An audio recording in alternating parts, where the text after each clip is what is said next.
말씀인 누가복음 19장도 역시 이 예루살렘으로 향하는 길목에서 일어난 사건을 기록하고 있는데, 특히 1절 이하에는 그 유명한 삭개오 이야기가 기록되어 있습니다. 근데 이 삭개오 이야기는 결국은 이제 돈 문제죠. 이 물질 문제. 그래서 이 물질 문제는 누가복음 16장, 18장에서 계속 지속적으로 다뤘던 문제인데, 이 물질 문제를 19장에서 또다시 반복하고 있습니다. 그만큼 이 물질에 대한 자세가 중요하기 때문이에요. 그래서 오늘 이 예수님의 가르침을 잘 기억하고 우리 삶의 교훈을 삼아야 하겠습니다. 1절을 보겠습니다. 예수께서 여리고로 들어가 지나가시더라. 삭개오라 이름하는 자가 있으니 세리장이요 또한 부자라 했는데, 예수님이 이제 갈릴리에서 예루살렘으로 향하는 길목에서 여리고 성을 지나가게 되었다는 거예요. 그러니까 이 갈릴리에서 예루살렘으로 내려가려면 하면 반드시 여리고를 지나야 했던 것입니다. 저도 여리고를 가봤는데, 여리고는 온갖 나무들이 무성하게 자라고 있는 아주 참 기름진 땅이에요. 그런데 놀랍게도 이 여리고 성을 나가기만 하면 그 성 밖은 사방팔방이 온 천지가 모래밖에 없어요. 그러니까 여리고는 사막의 뭐예요? 오아시스였던 거예요. 참 놀랍습니다. 그 여리고 성 안에만 굉장히 기름지고 온갖 나무가 무성하고, 여리고 성 밖을 나가면은요 사방팔방이 천지가 사막이에요 그냥. 그래서 이 요세푸스라는 유명한 역사학자는 여리고를 팔레스틴에서 가장 비옥한 땅이라고 이렇게 일컬었어요. 여리고는 또 종려의 도시라고 불릴 정도로 아주 종려나무가 많았습니다. 이 종려나무는 그야말로 왕의 나무예요. 왕을 상징하는 나무. 그러니까 다시 말하면 나무가요 의젓합니다. 멋있어요. 하늘을 찌를 듯이 올곧게 서 있어가지고, 이 나무 중에 나무가 바로 종려나무입니다.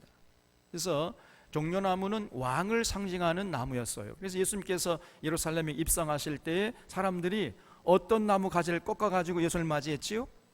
종려나무 가지를 꺾었던 거예요. 그러니까 예수님을 이제 다윗과 같은 군왕으로 알고 예수님을 영접했던 것이에요. 그 정도로 이 종려나무가 멋있는 나무인데, 이 종려나무가 빼곡하게 심겨져 있는 곳이 바로 이 여리고성입니다.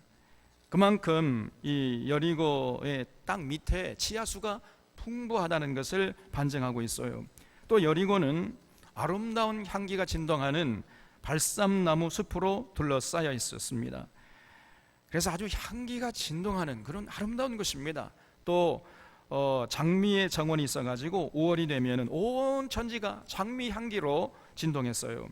역사적으로는 로마의 안토니우스가 당시 연인이었던 클레오파트라에게 이 낭만적이고 풍요로운 여리고를요 생일 선물로 줬다는 거예요. 옛날 사람들의 스케일이 이렇게 대단합니다. 우리처럼 뭐 조그만한 거 뭐 꽃 하나 사주고 이런 게 아니에요. 그냥 그 정도로 규모가 대단했던 모양이에요. 이 로마 사람들은 이곳에서 나는 종려나무 열매하고 발삼나무 향유를 팔아가지고 큰 돈을 벌었습니다. 그래서 여리고는 로마 정부의 중요한 수입원이었던 거예요. 그런데 삭개오가 바로 이런 여리고의 세리장이요 또 부자였다는 겁니다. 당시 세리는 유대 사람들에게는 아주 원성의 대상이었습니다. 예수님 당시 이스라엘은 로마의 식민지였고, 세리들은 로마 정부를 위해서 세금을 걷는 사람이었기 때문이에요. 그래서 당시 세리들은 저 매국노, 저 나라 팔아먹은 민족 반역자, 이런 소리를 들었던 것입니다. 삭개오는 이런 세리의 장이었으니까 그를 향한 사람들의 원망과 비난이 얼마나 대단했을지 우리가 능히 짐작하고도 남음이 있지 않습니까? 오늘날로 하면은요 저 친일 매국노 이완용 같은 사람이다 이렇게 해도 과언이 아닐 것입니다. 그러니까 이 삭개오는요 오직 그저 돈, 물질, 출세, 잘 먹고 잘 살고 부귀영화 누리고 여기에 관심과 여기에 올인했던 거예요. 누가 뭐라고 하든지 뭐 나는 내 길을 가련다 하면서 이 물질에 올인한 삶을 살았던 사람이 바로 삭개오였던 것입니다. 이 삭개오라는 이름의 뜻은 성실한, 정직한 이런 뜻이었는데, 그 이름처럼 삭개오는요, 로마 정부의 이익을 위해서 자기 동족의 세금을 징수한 일에 아주 성실했어요. 결코 소홀함이 없었던 것입니다. 그래서 동족들로부터 원성을 사고 원망의 대상이 되었던 거예요. 그러니까 사람들은요, 그를 만나기만 하면은 증오의 이빨을 드러냈고 뒤에서는 저 민족 반역자라고 수군거렸던 것입니다. 그래서 그는 이웃을 만나기 싫어했어요. 동족을 만나기 싫어했습니다. 이웃을 향한 문을 꽁꽁 걸어 잠그고 자기 혼자만의 성에 들어가서 외롭게 살았던 거예요.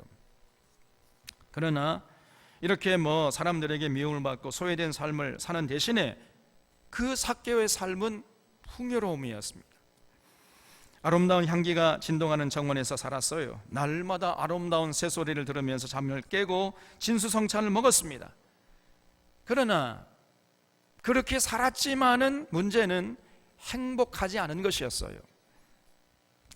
그는 높은 자리에서 권세를 누리고 물질적으로 풍요로움을 누렸지만은 언제나 외로웠습니다. 그 어디에서도 마음을 주고받는 인격적인 교제를 나눌 수가 없었고 따스한 정이 담긴 대접을 받지 못했어요.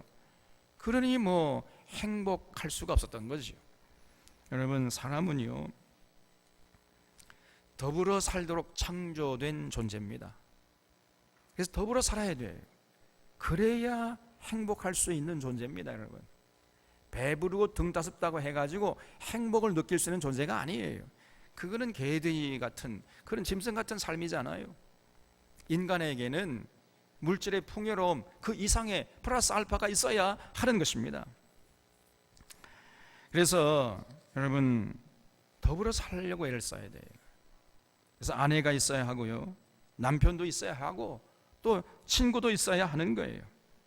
아무리 이 아내와 또 남편 사이가 좋아가지고 막 깨가 쏟아져도요, 우정을 나눌 친구가 없으면은 그러면 또 행복하지 못합니다. 또 아무리 아내가 잘해주고 남편도 잘해주고 친구도 여러 명 있어도 자식이 없어 보세요. 그러면 채우지 못하는 어떤 갈증이 또 사라지지 않는 것이에요. 그래서 다 있어야 되는 것입니다. 사랑스러운 아내도 있어야 하고 믿음직한 남편도 있어야 되고 자식들도 있어야 되고 친구를 우정을 나눈 친구들도 있어야 되고 다 있어야 돼요. 그래야 인간은 행복할 수 있는 존재예요. 그래서 이웃으로의 문을 활짝 열어젖힌 사람이 행복할 수 있는 것입니다. 그런데 삭개오는 물질의 풍요로움은 비록 누리고 있었지만은 우정을 나눌 친구가 없었던 거예요. 그래서 물질의 풍요로움은 넘쳐나는데 그렇게 외로울 수가 없었던 것입니다. 그러던 어느 날 아무 소문을 들어보니까요, 이 갈릴리 나사렛 예수라는 분이 있는데 이분은 누구도 차별하지 않고 아주 인격적으로 대해주고 누구라도 품에 안고 벗이 되어준다, 이런 소식을 들었던 것입니다. 자기가 잘 알고 있는 세리 마태도 예수님의 제자가 됐다는 거예요. 이런 소리를 풍문으로 들은 다음에 참 나도 한번 예수님을 만나보고 싶다, 이런 마음에 어떤 소원이 생겼던 것입니다. 그래서 예수님을 어떻게 하면 만나볼까 이렇게 생각하고 있는 차에 마침 예수님이 여리고를 지나간다는 거예요. 그래서 3절에 그가 예수께서 어떤 사람인가 하여 보고자 하되 키가 작고 사람이 많아 할 수 없어 앞으로 달려가서 보기 위하여 돌무화과 나무에 올라가니 이는 예수께서 그리로 지나가시게 되밀어라 그랬죠. 예수님이 예루살렘으로 가시는 도중에 여리고를 지나가게 되었다, 이런 소문을 듣고 삭개오가 아이고 잘 됐네, 예수님을 만나보고 싶은 마음에 나가보니까요, 이게 웬일입니까? 얼마나 사람들이 많이 몰려드는지 막 구름 군중이 몰려오는 거예요. 그냥 인산인해가 되었어요. 게다가 이 삭개오가요, 또 하필이면 키가 작아. 몽땅짜리 몽땅. 그래서 사람들 틈바구니 속에 끼어 있다 보니까요, 아무것도 배는 게 없어요. 그냥 위로 쳐다 하늘밖에 안 보여요. 아마 여러분 그 서울의 지하철을 경험해 본 분들은요, 이 삭개오의 심정이 조금 이해가 될 것 같습니다. 제가 그 서울에 있을 때 종종 이제 지하철을 탔거든요. 이 서울의 지하철은요, 지옥철이라고 합니다. 지옥철. 이 출퇴근할 때 타면은요, 사람들이 얼마나 많이 몰려오는지, 그냥 사람들이 짐짝이에요, 짐짝. 근데 그날 또 운이 좋게 젊은 여인하고 딱 만나면요, 마주보고 이 옴짝달싹 못하는 게 민망하기 그지없어요. 그냥 내가 뭐 몸을 비비고 싶나, 그냥 저절로 그렇게 되는데 어떻게 해야 돼요? 완전히 사람이 아니고 인격이 아니라 이거는 짐짝입니다, 여러분. 그러니까 키가 작은 사람들은요, 숨을 쉴 수가 없어요. 그 사람들이 뻑 끼어가지고 숨을 쉴 수가 없습니다, 여러분. 그 정도 이게 이 서울의 지하철이에요. 여러분, 서울에 안 사는 것만 해도 감사의 조건이 넘쳐나요. 그냥 오늘 다 여러분 다 하나님께 감사헌금 드리시기 바랍니다. 서울에 안 사는 게 얼마나 다행인지 몰라요. 그러니까 아마 이 삭개오도 그랬던 모양이에요.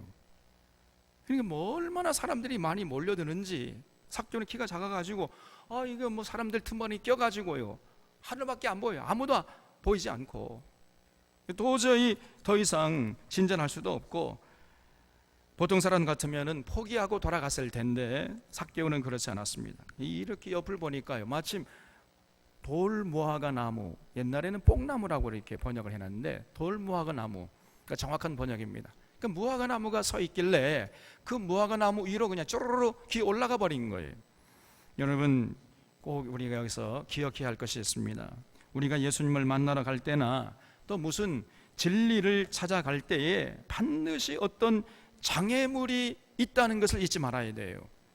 그래서 인생은 장애물 경기라고 정의한 사람도 있을 정도인 것입니다. 근데 여러분, 이 장애물이라는 것은요, 그 앞에 멈춰 서라는 것이 아니에요.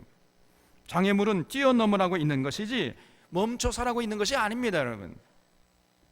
그래서 정말 예수님을 만나 뵙고 싶으면은 그 어떤 장애물이라 할지라도 뛰어넘어야 돼. 이겨내야 하는 것입니다. 그래야 예수님께 나갈 수 있는 것이고, 그래야 우리가 은혜와 진리 가운데 살 수 있게 되는 것이에요.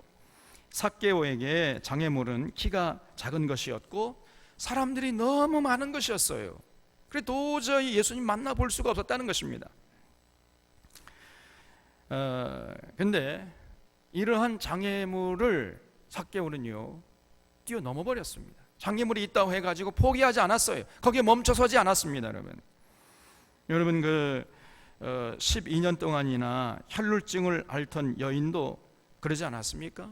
12년 동안이나 혈루증을 앓았으니, 여러분 혈루증이 뭐예요? 그 피고름이 계속해서 하열 밑으로 흐르는 것입니다. 그러니 그 썩는 냄새가 얼마나 심했겠어요. 아무리 몸을 꽁꽁 싸매도 썩는 냄새가 새어나갔던 것입니다. 그러니까 그런 12년 동안이나 혈루증을 앓는 여인을 만나면요, 사람들마다 다 코를 부여잡는, 코를 부여잡고 그냥 찡그리면서 자신을 피하는 이런 모습을 날마다 경험하니 이 12년 동안이나 혈루증을 앓는 여인이 얼마나 창피했겠어요. 그래서 사람들을 만나는 게 두려운 것이고 사람들 앞에 나가는 것이 굉장히 두려움이었어요. 창피함이고. 그러나 그 여인은요, 예수님께 나가는 그 장애물이었던 그 몸에 냄새나는 것이나 사람들 앞에 창피함이나 이런 걸 전부 다 뛰어넘어 버렸습니다. 그렇기 때문에 예수님께 나아가서 그의 삶이 완전히 달라지지 않았습니까? 그래서 그런 장애물들이 예수님을 만나보고 싶은 여인의 갈망을 지울 수가 없었던 거예요. 결국 모든 장애물을 이겨내고 예수님께 나와서 그 삶이 완전히 달라졌던 것입니다. 우리도 마찬가지예요. 우리들이 예수님 앞으로 나아갈 때에, 그리고 예수님께서 가르쳐주신 그 진리를 추구하려 할 때 이런저런 장애물들이 우리 앞에 다가와요. 우리를 기다리고 있는 것입니다.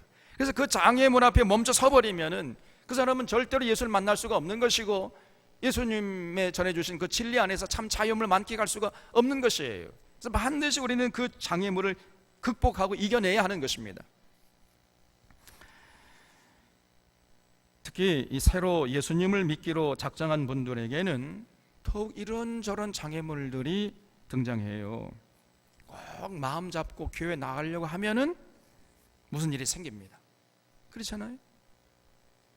또 성경 강좌에 내가 이번만큼은 꼭 참석하리라 굳게 마음을 먹고 있었는데, 하필이면은 성경 강좌 나가려고 하는 그 시간에 또 친한 친구가 또 찾아와. 또 여러분도 여기 오늘 청년들 많이 나왔는데 오늘 교회 나가려고 하면 장애물이 있었지요. 너무 피곤하고 졸리는데 교회 나가 그냥 계속 자고 싶은데 그 장애물을 극복했기 때문에 이 자리에 나온 거 아닙니까? 이런저런 장애물들을 이겨내야 우리가 예수님께 나갈 수 있는 것이고, 그리고 진리 안에서 참 자유함을 만끽할 수가 있는 것입니다. 오늘 삭개오가 그러했던 거예요. 삭개오는 키가 작고 사람들이 많아서 할 수 없었지만은, 그러나 그 장애물 앞에 삭개오는 포기하지 않았습니다. 그래서 무화과나무 위로 올라갔던 것이죠. 만약에 그때 삭개오가 에이 때려치우자, 뭐 예수님 만나봤자 무슨 뾰족한 수가 있겠냐 이러면서 집으로 돌아갔다면 어떻게 되었겠어요? 그러면 여전히 그는 불행한 삶을 살아야 했을 것입니다. 그런데 아니야, 내가 반드시 예수님을 만나야 되겠어, 나 정말 예수님 만나보고 싶다, 이런 생각으로 장애물을 뛰어넘었던 것이죠. 그러니까 에이 때려치우자 하는 생각하고, 아니야 그래도 예수님을 만나보고 싶어, 이런 생각 사이에서 삭개오는 후자를 선택했고, 이 종이 한 장 차이의 생각이 삭개오의 인생을 영원히 바꿔놓고 말았던 것입니다. 여러분, 생각의 이 조그만 차이가 이렇게 참 굉장한 차이를 만들어 내는 것입니다. 이걸 잊지 마셔야 돼요. 그래서 삭개오는 포기하지 않고 세리장이라는 체면도 그저 벗어 던지고 무화과나무 위로 올라가 버린 겁니다. 여러분, 이것은 무엇을 말하지요? 또 한편으로는 그만큼 삭개오에게 소외의 고통이 컸다는 것을 의미하는 거예요. 여러분, 사람들에게 무시당하고 그저 왕따 당하는 고통은 사람을 죽음으로 몰아넣는 고통이기도 한 것입니다. 그래서 이런 고통을 벗어나고 싶은 간절한 열망이 삭개오의 마음속에 자리 잡고 있었던 거예요. 그래서 이 열망이 모든 장애물을 뛰어넘게 했던 것입니다. 근데 문제는 돌아보면요, 오늘날 이런 삭개오 같은 삶을 사는 사람들이 너무나 많아요. 그저 물질을 추구하느라고 소외의 고통을 감내하는 이런 사람들이 참 많습니다. 그러니까 오늘 삭개오는 물질에 얽매여서 소외를 택하는 사람들의 어리석음을 고발하고 있는 거예요. 삭개오는 물질과 소외를 맞바꾼 사람의 고통이 얼마나 큰 것인지를 우리에게 아주 생생하게 보여주고 있는 것입니다. 거기에는요, 참 행복이 없어요. 참 기쁨이 없고 참 생명이 없는 것입니다. 세상의 물질과 출세와 부귀 영화를 추구하다가 그저 소외의 길을 택하는 자들은 스스로 자신의 인생을 망치기로 작정한 어리석은 사람에 불과할 뿐이에요. 여기 5절을 보겠습니다. 예수께서 그곳에 이르사 우러러 보시고 이르시되 삭개오야 속히 내려오라, 내가 오늘 네 집에 유하여야 하겠다 하시니 급히 내려와 즐거워하며 영접하거늘 그랬지요. 예수님이 삭개오가 올라간 나무 밑으로 지나가시다가요, 갑자기 걸음을 멈추시더니 이 나무 위를 우러러 보시면서 삭개오야 속히 내려오라, 내가 오늘 너의 집에 유하여야 하겠다, 이렇게 말씀하시는 거예요. 삭개오는요, 그 전까지 단 한 번도 예수님을 만난 적이 없습니다. 근데 어떻게 예수님이 삭개오를 알았는지 말이에요. 그 나무 밑에 딱 서가지고 삭개오의 이름을 불렀어요. 삭개오야, 속히 내려와. 내가 오늘 너의 집에 가서 하룻밤 자야 되겠다. 이렇게 말씀하셨습니다. 여러분, 이 말을 듣는 순간 삭개오가 굴러 떨어졌는지 뛰어내렸는지 모르지만은 이 누가복음을 쓴 누가는 급히 내려왔다 이렇게 기록하고 있는데, 제가 생각해 보니까요, 마치 다람쥐가 쪼르르 그냥 순식간 내려오죠. 그런 것처럼 삭개오가 내려왔던가 봐요. 그러면서 이제 예수님을 즐거이 영접을 했는데, 그런 모습을 본 주변 사람들의 반응을 좀 보세요. 7절에 무사람이 보고 수군거렸다는 거예요. 수군거려 이르되 저가 죄인의 집에 유하러 들어갔도다 하더라 그랬어요.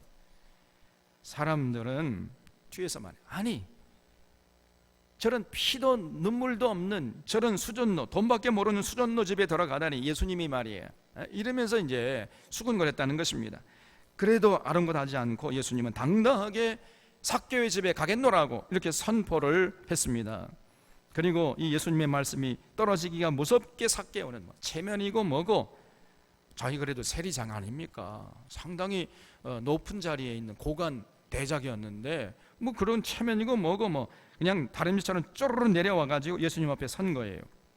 삭개오가 이렇게 예수님 말씀 한마디에 이렇게 즐거워하면서 예수님을 영접한 이유가 무엇이겠어요? 그만큼 삭개오에게 소외의 고통이 컸다는 것을 반증해 주고 있습니다. 그동안 사람들은요, 증오의 이빨을 들이대면서 한 사람도 삭개오의 집에 찾아오지 않았던 것입니다. 아니 오히려 가까이 하기를 꺼려했어요. 아무리 잔치상을 벌려놔도 개미 새끼 한 마리 얼씬거리지 않았습니다. 그 넓은 집안이 언제나 적막강산이었어요. 이런 삭개오에게 정말 필요했던 것이 무엇이었겠습니까? 누군가가 그 삭개오의 집에 찾아가는 것이었어요. 이것이 정말 필요했던 것입니다. 근데 뜻밖에도 예수님께서 내가 오늘 너의 집에서 유하여야 하겠다 이런 말씀을 하시는 것입니다. 삭개오가 얼마나 듣고 싶은 말이었습니까? 꿈에도 듣고 싶은 말이었거든요, 그 말이. 그런데 그 말을 예수님의 입에서 들은 거예요. 삭개오에게 있어서 이 말 한마디는 그동안의 모든 서러움과 상처를 깨끗이 씻어버리는 생수 같은 말씀이었던 것입니다. 어쩌면 그렇게 예수님은요, 사람들의 마음을 정확히 헤아리고 그 아픔을 어루만져 주시는지, 정말 우리가 이걸 촌철살인이라고 그러죠. 촌철살인. 정말 경탄을 금할 수가 없습니다, 여러분. 그러니까 예수님은요, 그 사람의 삶의 본질을 꿰뚫어 보는 그런 안목이 있다는 것을 알 수가 있어요. 내가 오늘 너의 집에 가서 유하여야 되겠다. 바로 삭개오에게 필요했던 것은 그 말이었어요. 예수님께서 그걸 간파하시고 유함의 은총을 베푸셨던 것입니다. 그래서 삭개오가 그렇게 감격하면서 급히 내려와 예수님을 즐거워하며 영접했던 거예요. 그러니까 그 순간 삭개오의 마음속에는 그동안의 모든 서러움과 상처가 한꺼번에 해소되고 치료되었던 것입니다. 그래서 8절을 보면은 예수님을 만나기 전에는 상상도 할 수 없는 행동을 삭개오가 해요.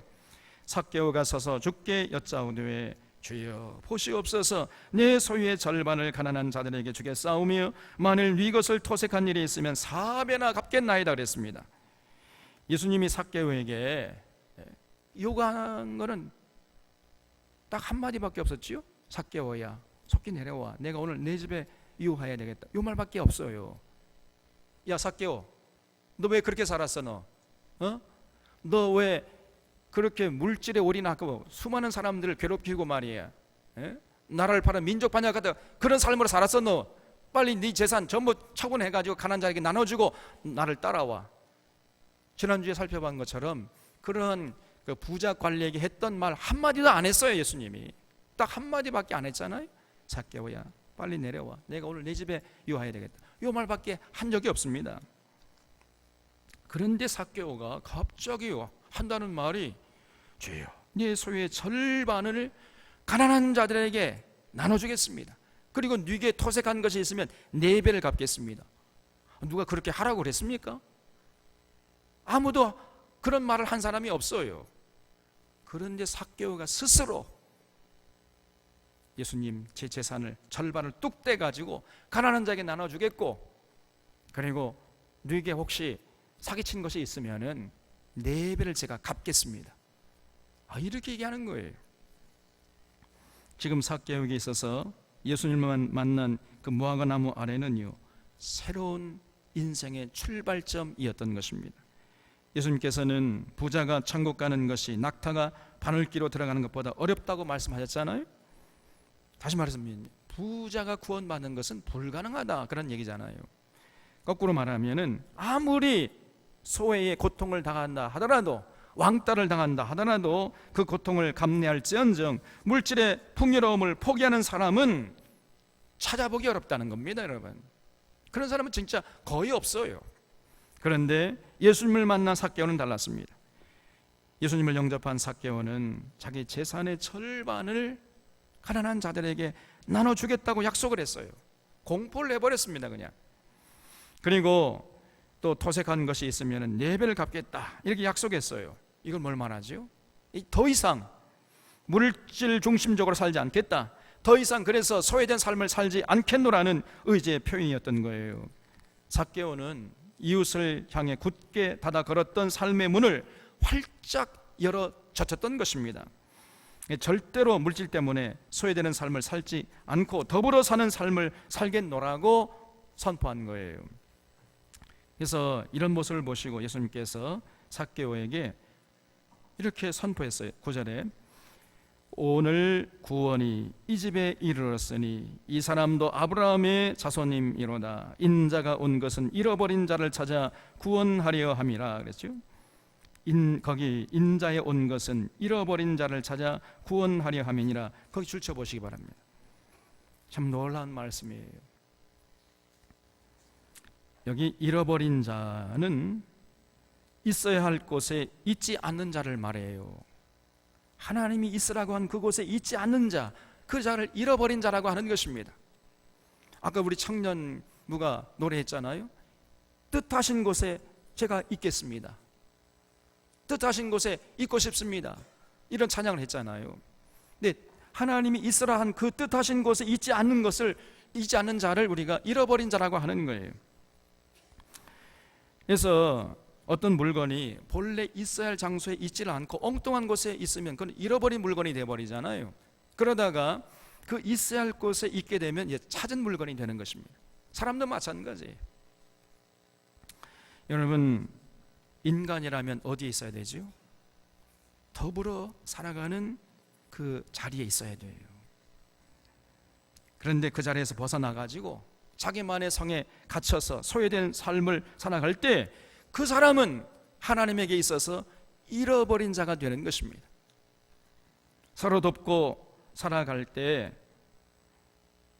찾은 자가 되는 것인데 여전히 그저 자기만 내 성을 쌓고 그렇게 살아가는 그런 사람이라면 서로 돕고 살라는 하나님의 창조 원리와 창조의 목적에서 이탈해 있기 때문에 그 사람은 하나님에게 있어서 잃어버린 자가 되는 거예요. 그러다가 예수를 만나고 마음 닫힌 문을 열어 젖히고 사람들과 함께 더불어 사는 삶을 회복하면 그 사람은 찾은 자가 되는 것이고 구원받은 자가 되는 것이고, 바로 이런 역사를 이루기 위해서 예수님께서 이 땅에 오셨다, 이렇게 말씀하신 것이에요. 이런 면에서 삭개오에게 있어서 이 무화과 나무 아래는 잃어버린 위치를 회복하고 자기 자리를 되찾은 새로운 인생의 출발점이었던 것입니다. 이렇게 우리 주님은 우리들을 원래 자리로 회복시켜 주시는 분이세요. 주님을 진심으로 만난 자들은 삭개오처럼 이렇게 새로운 삶으로 나아가게 되어 있는 것입니다. 예수님을 진심으로 만난 자들은 자연스럽게 이웃으로 향한 문을 활짝 열어 젖히는 거예요. 자기 중심적으로 살던 사람이 이웃과 공동체를 생각하는 사람으로, 그래서 더불어 살아가는 사람으로 변화되어 가는 것입니다. 진정으로 그런 사람이 예수를 만난 사람이에요. 그래서 그 인생이 행복하고 가치 있고 복된 인생이 되는 것이에요.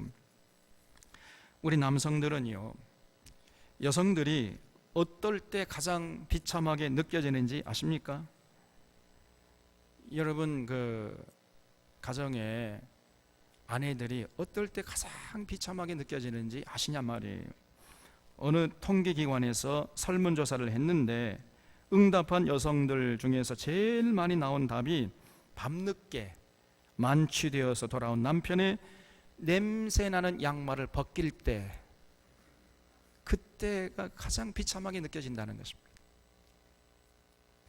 남편이 바쁘다고 자기에게 관심을 보이지 않고 함께 있어주지 않을 때, 아무리 궁궐 같은 집에서 산다 할지라도 그 얼굴에는 눈물과 한숨이 떠나지 않는 것이에요. 제가 과거에 섬기던 교회에서 그런 여성이 있었습니다. 남편이 사업에 바빠가지고요, 이 여성이 늘 혼자였어요. 외로움이 이 여인의 친구였습니다. 늘 그 눈에서 눈물이 그치지 않았습니다. 그러다가 교회에 나와서 이제 예수님을 영접하는 거예요. 예수를 만난 것입니다. 무화과 나무 아래에서 예수를 만난 삭개오처럼, 그러면서 그 삶이 완전히 달라져 버렸어요. 더 이상 남편만 바라보고 남편을 기다리면서 방 안에만 앉아있는 이런 삶을 살지 않았습니다. 자신의 삶의 문을 이웃에게로 활짝 열어 젖혀버렸어요. 그래서 그 여인은 틈만 나면은 이제 동네 불우한 노인을 찾아가가지고 빨래를 해주었어요.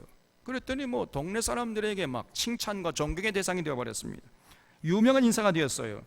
그리고 만나는 사람들에게 자신을 그렇게 변하게 해주신 예수님을 소개하고 전도했던 것입니다. 그러다 보니까 이웃에게 그렇게 유익을 끼치다 보니까 놀랍게도요, 그 여인의 삶에 기쁨과 활기가 넘치게 되어버린 거예요. 어려운 사람들을 돕고 복음을 전하는 일이 오히려 그 집사님에게 신령한 기쁨을 주면서 그 집사님의 삶을 활기차게 만들었던 거예요. 오늘 예수님은 결단코 물질로 인해서 소외된 삶을 살지 말라고 말씀하십니다. 물질의 무게중심을 두고 사는 인생은 여러분 비록 겉은 화려다 할지라도 거기에는요 진정한 생명이 없고 행복이 없는 것이에요. 이거를 잊지 말아야 되는 것입니다. 아니 오히려 죽음보다 더 고통스러운 갈증과 졸임만이 있는 것입니다. 여러분, 그래서 지난주에도 제가 말씀드렸습니다마는 이 자본주의, 이게 결코 인간에게 유리한 제도가 아니에요. 지금 우리가 살고 있는 이 사회가 자본주의 사회 아닙니까? 이 자본주의라는 것은 말 그대로 자본이 최고의 가치로 인정받는 사회예요. 다시 말해서 돈이 최고의 가치로 인정받는 사회입니다. 돈을 많이 번 사람이 성공한 사람으로 인정받아요. 명예도 얻고 사람들로부터 존경도 받습니다. 그렇기 때문에 사람들이 돈이라면요 사족을 못 쓰는 거예요. 돈을 벌기 위해서라면요 수단 방법을 가리지 않는 것입니다. 양심도 외면하고 그냥 몸도 팔아요. 그냥 돈을 위해서라면요 무엇이든지 희생할 준비가 다 되어 있는 거예요. 만반의 준비가 다 되어 있어요. 돈을 위해서라면 농부들도 몸에 해로운 농약과 제초제를 서슴없이 뿌려댑니다. 그냥 또 가축을 이만한 조그마한 철창 속에 그 케이스 속에 갈아놓고 옴짝달짝 못하게 만들어버려요. 그리고 GM으로 만든 사료를 먹여냅니다. 그 가축을, 그 고기를 먹은 소비자들의 건강이 어떻게 되든지 말든지 관심 없어요. 상관은 하지 않습니다. 과거에는 150일 걸려서 출하하던 삼계탕용 닭을요 이제는 며칠 만에 출하한지 아십니까? 25일에서 30일 만에 출하해버려요. 한 5배 정도 빨리 출하해버립니다. 어떻게 그것이 가능하겠어요? 뭘 먹이길래 그렇게 빨리 크는 겁니까? 성장 촉진제를 집어넣는 것이죠. 그래서 거기에는 온갖 성장 촉진제, 항생제, GMO 사료에 들어간 제초제가 거기 들어있는 거예요. 그런 것들을 먹는 소비자들의 건강이 어떻게 될 것인지 전혀 관심 없습니다.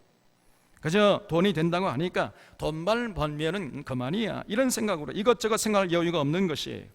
돈이 된다고 하면은 지옥까지 따라갈 태세예요. 돈 때문에 의리도 저버리고 양심도 팔아먹고 서로 상처를 주고 미워하고 싸우고 살아가는 것입니다. 이렇게 해서 돈을 많이 가진 사람은요 이제 자기만의 성을 쌓고 그 안에 들어가서 살아가는 거예요. 높은 담을 쌓고 누군가의 침입을 두려워하면서 살아가는 것입니다. 이런 우리의 사회의 단면을 보여주는 광고 문구가 있잖아요. 당신의 불안까지도 잠궈줍니다. 이야, 아주 근사하게 들릴지 모르지만은 오늘 우리 사회의 단면을 보여주는 거예요. 과거의 우리 사회는요 그렇지 않았습니다. 비록 물질의 풍요로움을 누리지는 못했지만은 그래도 서로 돕고 서로 교류하는 이러한 참 따스한 정이 살아있는 사회였습니다. 주위에 사는 사람들이 전부 다 이웃 사촌이었어요. 다 문도 열어놓고 살았습니다. 콩 한 쪽도 서로 나눠 먹고 살았어요. 그러나 자본주의가 창궐하고 있는 오늘날은 그렇지 않습니다. 이웃 사촌이란 말은 이미 오래전에 이해가 되어버렸어요. 옆집에 누가 사는지도 몰라요. 옆집에 어떤 일이 일어났는지, 누가 굶어 죽어 있어도 30일이 지나고, 그래서 한 달 지나고 2달이 지나도 옆집에 이 사람이 죽어 나가는지도 모르고 있습니다, 여러분. 이것이 오늘날 우리의 자본주의 사회예요. 이 자본주의가 사람들을 소외시키고 인간성을 파괴하고 분리시켜 놓았기 때문입니다. 물질을 최고의 가치로 살아가는 사회는 반드시 이런 현상이 벌어지는 거예요. 모두들 이웃을 향한 마음의 문을 걸어 잠그고 자기의 성에 갇혀가지고 혼자 외롭게 살아가는 것입니다. 이것이 자본주의 사회예요. 그래서 이 자본주의 사회에는 반드시 사회주의적인 그런 정책이 가미되어야 하는 것이에요. 더불어 살려고 하는 이런 정책이 반드시 거기에는 첨가되어야 하는 것입니다. 그래서 수정자본주의, 이것을 요구하는 것이죠. 근데 얼마 전에 우리 한국교회 대형교회 또 존경받는 원로 목사라고 하는 홍아무개 목사가요, 이 문재인 정부를 비판하기를, 문재인 정부에 하는 모든 정책이 사회주의 정책이기 때문에 문재인 정부 이번에 그 선거에서 문재인 정부를 찍어주면 안 된다, 이런 식으로 얘기를 하더라고요. 교회 목사가. 참으로 통찬스러울 노릇입니다. 하나님의 이름으로 하나님의 뜻을 정면으로 거스른 짓을 하고 있는 것이에요.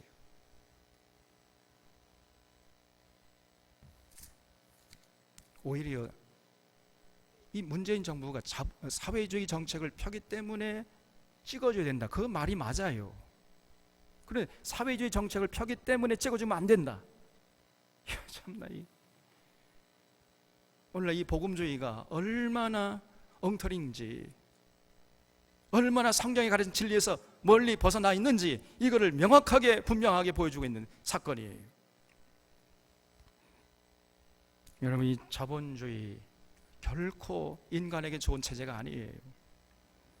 자본주의가 창궐하면은 반드시 인간성이 파괴되고 모든 인간관계가 깨져버리고, 그래서 모든 사람들이 그 소외의 고통을 당하면서 불행하게 살아가는 것이에요. 이것을 미국의 사회학자인 리스먼은 군중 속의 고독이라고 갈파했던 것입니다. 그런 모습은요, 더불어 살기를 바라시는 하나님의 뜻을 정면으로 거스리고 있는 것입니다. 그래서 오히려 교회가 그런 삶을 살면 안 된다라고 가르쳐야 되는데 오히려 그런 삶을 더 부추기고 있잖아요. 자본주의적인 삶을. 참으로 통찰설로 놓으세요. 여러분, 많은 사람들이 지금 자본주의 사회 속에서 정도의 차이는 있지만은 비슷한 소외를 경험하고 살아갑니다. 갖가지 이유로 이웃을 향한 마음의 문을 닫고 자기만의 세계에서 갇혀가지고 살아가는 거예요. 그런 삶은 결단코 행복하지 않습니다. 아무리 화려한 상 안에서 온갖 부귀 영화를 누린다 할지라도 이웃과 소외된 채 높은 담을 쌓고 살아간다면 그 사람은 결코 행복할 수가 없어요. 예수 믿는 사람들은 이런 예수님의 가르침을 깊이 생각해야 됩니다. 여러분, 도대체 예수 믿는다는 것이 뭡니까? 오늘 예수님의 가르침에서 비롯된 정의를 내린다면 더 이상 자본주의에 휘둘리지 않겠다고 결단한 사람이다, 이렇게 정의할 수 있어요. 동의하십니까? 물질을 추구하느라고 소외되는 삶을 결단코 살지 않겠습니다. 이렇게 결단한 사람을 우리가 예수 믿는 사람이라 하는 것이에요. 그런 삶의 정착점이 죽음임을 잊지 않고 결국 그는 어리석은 삶을 살지 않기로 결단한 사람들이 바로 성도들인 것입니다. 아까 예수님이 인자에 온 것은 잃어버린 자를 찾아 구원하려 하셨다 함이니라 그랬지요. 네, 여러분, 오늘날 잃어버린 자가 누구겠어요? 돈을 사랑하는 자들, 돈을 신으로 삼고 살아가는 자들이에요. 그래서 이 만몬신을 섬기는 자들, 이런 자들을 찾아서 구원하기 위해서 예수님께서 이 땅에 오셨다, 이렇게 분명히 밝혀졌습니다. 돈을 사랑하고 돈으로 만족하는 사람들은요, 결단코 하나님을 만나지 못합니다. 돈 가지고 만족이 안 되는 사람이라야 하나님을 만날 수 있는 것이에요. 솔로몬은 고백하기를 헛되고 헛되며 헛되고 헛되니 모든 것이 헛되도다 그랬잖아요. 여러분, 솔로몬이 얼마나 엄청난 부귀 영화를 누렸습니까? 그가 고백하기를 내 눈이 원하는 것을 내가 금하지 않고 내 마음이 즐거워하는 것을 내가 막지 않았노라, 이렇게 고백했잖아요. 다시 말하면 내가 하고 싶은 짓은 다 했다는 거지요. 돈은 얼마든지 있고 권력을 누렸으니까 내가 하고 싶어하는 것 내 다 해봤지만은 결론은 뭐예요? 헛되고 헛되며 헛되고 헛되니 헛되도다, 모든 것이 헛되도다, 이게 결론이에요. 다시 말하면 물질의 풍요로움을 누리고도 솔로몬은 만족이 되지 않았던 것입니다. 그렇기 때문에 하나님께 돌아와서 하나님을 찾았던 거예요, 솔로몬이. 여러분, 돈이 최고인 줄 알고 돈에 만족하면서 사는 사람은 그건 어리석은 사람이고 그 사람은 희망이 없는 사람이에요. 절대로 그런 사람 가까이 두지 마세요. 삭개오가 그러했던 것입니다. 삭개오는 돈이 최고인 줄 알고 모든 인생을 걸고 돈을 따라갔었지만은, 그러나 그 돈으로 결국은 천국까지 살 수 없다는 것을 깨달았어요. 여러분, 돈은 좋지만은 한계가 분명해요. 돈 가지고 술은 살 수 있지만은 친구는 못 삽니다. 돈을 가지고 침대는 살 수 있지만은 잠은 못 사요. 여러분, 돈 가지고 잔치는 벌일 수 있지만은 그러나 행복은 살 수 없는 것입니다. 돈 가지고 집은 살 수 있지만은 가정은 살 수가 없어요. 돈 가지고 음식은 살 수 있지만은 그러나 건강은 살 수 없는 것입니다. 돈 가지고 성령은 할 수 있지만은 아름다움과 젊음은 살 수가 없는 것이에요. 이런 돈의 한계를 깨닫고 인생의 갈증을 느끼는 사람들이야말로 진실로 행복한 사람입니다. 그리고 그 사람이 희망이 있는 사람이에요. 삭개오가 그랬던 거예요. 그래서 삭개오는 그 물질의 풍요를 누렸지만은 만족을 못했어요. 그렇기 때문에 예수님을 찾았던 것입니다. 한때 돈을 사랑해서 세리라는 오명을 쓰면서까지도 돈을 추구했지만은, 이 돈이라는 게 내게 있어서 그렇게 행복과 기쁨과 참 자유를 주는 게 아니구나, 이거를 확인하고 예수님께 돌아왔던 거예요. 그런 사람은 많지 않아요. 그러나 간혹 있습니다. 이런 사람들이 결국 예수님을 만나서 구원받는 것입니다. 그래서 여러분, 우리가 이 자본주의 사회 속에 살아가기 때문에 극히 조심해야 돼요. 열심히 일해서 우리가 돈을 벌어야 되겠지만은, 그러나 이 돈 자체가 목적이 될 때는 아주 심각한 문제가 될 수 있는 것입니다. 그것이 만몬신이 되는 거예요. 여러분, 지난주에 봉준호 감독이 만든 기생충이라는 영화가 미국의 오스카상을 휩쓸었다 해가지고 언론에서 난리가 났잖아요. 여러분, 기생충 영화 보셨습니까? 아니, 성경을 안 보려면 기생충 영화라도 봐야지. 반드시 보시기 바랍니다. 기생충이라는 영화를 다시 한대요. 그러니까 안 본 사람, 보신 분도 다시 볼 그런 가치가 있어요. 다 보시기 바랍니다. 사실은 기생충은 우리 사회의 민낯을 보여주는 영화예요. 우리 사회가 빈익빈 부익부 사회임을 보여주고, 그런 상황 속에서 모든 사람들이 돈 있는 자나 돈 없는 자나 할 것 없이 모든 사람들이 그저 돈의 노예로 살고 있음을 고발하는 영화인 것입니다. 여러분, 우리 사회가 우리도 모르는 사이에 전부 돈의 노예가 되어버렸어요. 그냥 돈 있는 자나 돈 없는 자나. 서울의 곰팡이 썩는 냄새가 진동하는 반지하 단칸방에서 사니까요. 거기서 아무리 하루 종일 뭡니까? 그 종이를 접어도 입에 풀칠하기 어려운 그런 지하 단칸방에서 사는 사람들에게 돈이 목적이 되지 않겠습니까? 돈이 최고의 가치로 다가왔던 거예요. 그래서 그런 반지하 단칸방에서 입에 풀칠하기도 어려운 사람들의 유일한 관심과 목적은 오직 돈이에요, 돈. 그래서 호화롭게 살아가는 상류층 집으로 파고 들어가가지고 그들의 재산을 노리는 삶을 살다가 결국 한 식구가, 한 가정이 완전히 파멸되는 이러한 영화가 기생충이라는 영화입니다, 여러분. 자, 그러면 이렇게 돈을 물 쓰듯이 쓰는 상류층 가정은 행복했겠습니까? 기생충 영화의 메시지는 그것이 아니라는 거예요. 상류층 가정도 역시 돈의 노예로 살아가기 때문에 똑같습니다. 결국 모두가 돈이라는 이 만몬신의 노예가 되어가지고 불행하게 살아가는 이러한 우리 사회의 민낯을 여실히 보여주는 영화가 이 기생충이라는 영화예요. 여러분, 돈의 노예가 되면요, 인간성이 파괴되고 모든 인간관계가 파괴되고 결국 가정이 파괴되고 결국 국가가 파괴되고 민족이 파괴되고 불행의 늪으로 끌고 간다는 이 진리를 이 영화가 극명하게 우리에게 보여주고 있는 것입니다. 그래서 이 영화가요, 미국뿐 아니라 전 세계적으로 지금 인기를 얻고 있대요. 그 뭘 말하지요?